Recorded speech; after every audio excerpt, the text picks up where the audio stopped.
القصة هذه، هذا طلع ماركم رجل اسمه ابو غريب مريض مع نفسية ومع زي الجن ومع من الكلام هذا وتعبان. ودوه شهر هذا في الطائف مستشفى تعالج فيه. أخذ في شهر فترة طويلة.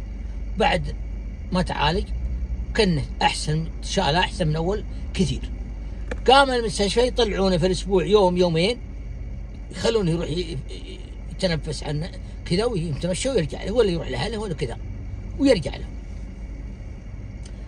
ترى أنا قد الظاهر إني ذكرت القصة هذه، أعتقد إني ذكرتها قبل والله ما أدري، ولا كان في ناس طالبينها وخلى الناس يسمعونها كلهم، لأن يعني فيه ناس جدد ما سمعوها. المهم يوم من الأيام طلع أبو غريب من المستشفى، يروح يومين كذا ويرجع له. لما طلع قال أنا لي صديق في الباحة مسجون، أبى أروح أسلم عليه، على صديق أبو غريب ده. وهو يعلق بالباحة أنت أبو غريب.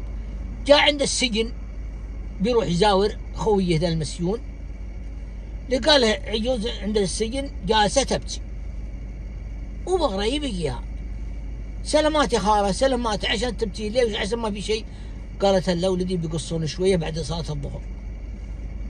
قال أبو غريب بيقصونه؟ قالت نعم بيقصونه. قال والله ما يقصون إن شاء الله.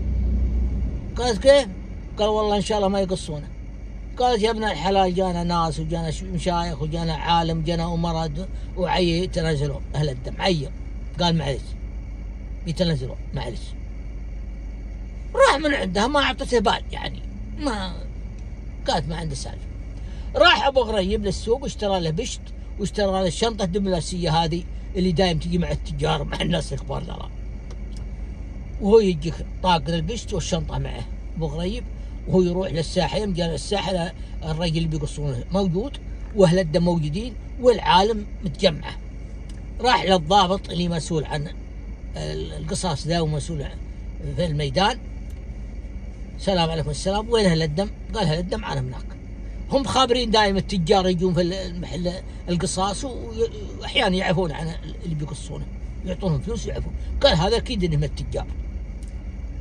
قال وينهم؟ قال عن أهل الدم أنا هناك. قال تسمح لي أروح أكلمهم؟ قال روح. وهو يروح للناس المجمهرة اللي هناك نحرين. السلام عليكم. السلام، وين أهل الدم؟ قالوا هذا أهل الدم، أبوهم مقتول عياله. قال يا الربع ليش ما تسمعوا للرجال المسكين هذا اللي بيقص؟ أبوكم عاد راح وإن شاء الله أنه من أهل الجنة، وليش ما تسمحوا للرجل هذا المسكين عن أمه عجوز تبكي؟ قال لا ما نبي سامحين، احنا نبغى حقنا. قال طيب لو أعطيكم 5 مليون تسمحون؟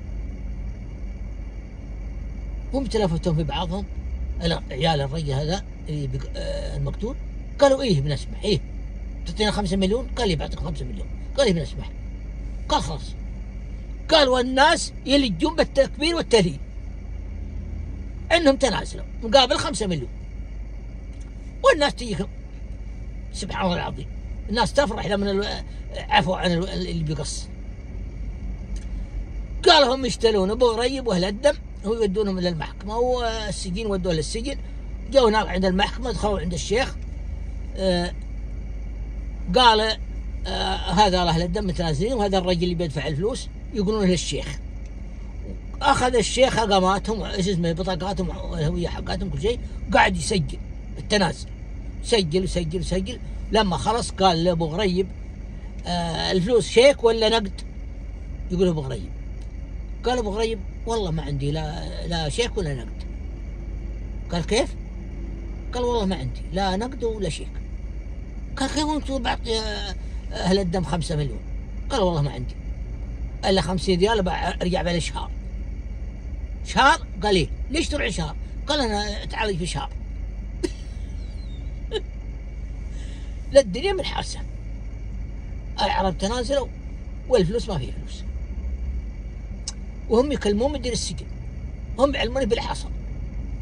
مدير السجن دق على وزير الداخليه في وقتها كان نايف بن عبد العزيز الله يغفر له ويرحمه، علم الامير باللي حصل.